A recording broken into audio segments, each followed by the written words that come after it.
Bruce Van Natta loved trucks, and his job as a self-employed diesel mechanic helped this Christian family man live out his power truck dreams and provide for his wife and 4 children. He never gave a second thought to the dangers of working on engines that weighed thousands of pounds until November 16th, 2006. I was working on a Peterbilt logging truck about an hour from our home, and the guy that I was working with that day, the driver of the truck, asked me if I would look and try and diagnose one more problem, one more leak before I left. So if you can picture one of these great big Peterbilt trucks, here's the front bumper, and I slipped underneath that great big chrome bumper feet first, and he had the front axle jacked up in the air and the passenger side wheel removed. The axle is going right across my chest at this point, maybe an inch or two above my chest. Then just as Bruce slipped under the truck, the 20-ton capacity jack holding up the truck shot out from its position. And this 10,000, 12,000 pounds of weight that is on these 2 front wheels, on this axle, came down across my midsection, basically like a blunt guillotine, and just crushed me in half. Blood had splattered the inside of my throat, the back of my throat when it fell. And I could see that there was less than an inch of airspace between the bottom of the axle and the cement. So I knew that I was thinner than my body was thinner than an inch. The man jacked the truck up off of me. I begged him to get me out from underneath the truck. He didn't want to because he could tell that I had to have a broken back, and I did. My vertebrae in my back were cracked the width of the axle. It was the most incredible pain you can think of. I've never felt any kind of pain like that. The very next thing it is, I just called out, "Lord, help me." I called it out twice, "Lord, help me." Instantly, all of the pain left Bruce's body. At that point, I went unconscious. My spirit left my body, floated up into the ceiling, and now my spirit is looking down on the accident scene from above. The man I've been working with was on his knees above my body. He's talking, I can hear him talking. He's saying things like, "Oh, I'm sorry, I'm sorry." But on each side of him, also on their knees, was a huge angel. Their heads stuck up at least this much taller than his head. So if you would have stood them up, they would have had to been like 8 feet tall. They did not have wings. They were just very broad shoulders. Again, between the 2 angels and him, it took up the whole front of this truck. There was a bright light shining around each one of them. They were matching bookends. They looked identical. They just had their arms underneath the truck, not holding the truck up, but had their arms angled in towards my body. There was no pain. In fact, just peace. And I can't even describe, words can't describe the peace that I felt in the ceiling. Bruce knew he had a serious choice to make. I was definitely on the point, on the verge of life and death. There were 2 voices, thoughts in my head. One was, shut your eyes, give up and die, and you're just gonna go to heaven anyway.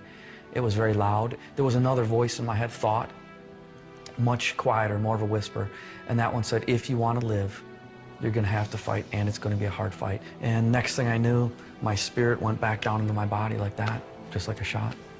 Bruce was conscious as he was flown on a life flight to the hospital. Doctors there doubted he would even survive the next few hours.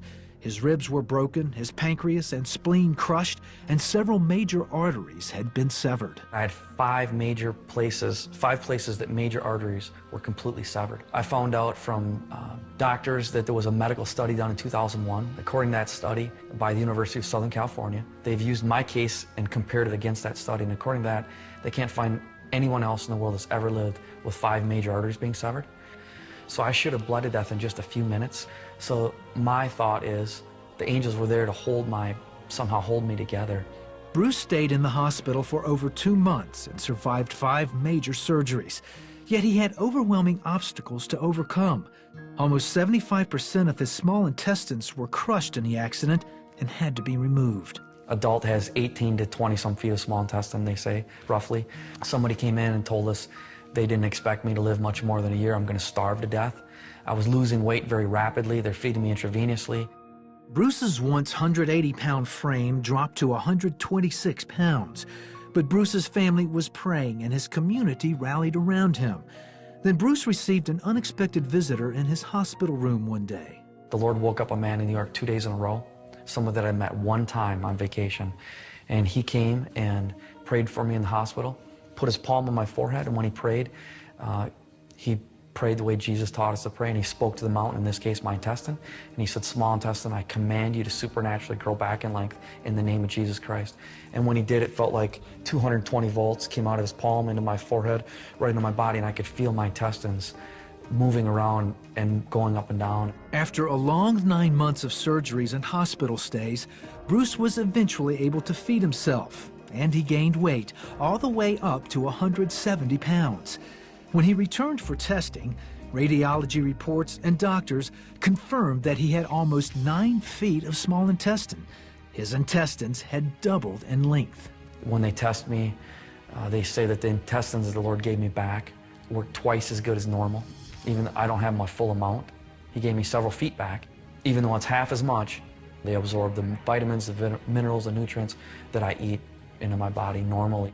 Over and over, the Lord kept confounding the doctors from the point of them saying that I shouldn't have lived, I should have bled to death, to my intestines miraculously coming back. Over and over, God was showing that miracles are happening. My pancreas rejuvenated by itself, my spleen rejuvenated by itself, miracle after miracle after miracle. God just kept showing up and showing himself very real and strong, that he is the miracle worker. Today, through their organization, Sweetbread Ministries, Bruce and his family travel together to talk about supernatural healing. Bruce has also written a book called Saved by Angels. Miracle after miracle after miracle. It's exciting to just see what God is doing in people's lives today, and that he is alive and well, and he wants to reach people at their point of need. And so we've got a God that loves us more than we can ever imagine, and he pours out his love on us in such an amazing way that it's undescribable.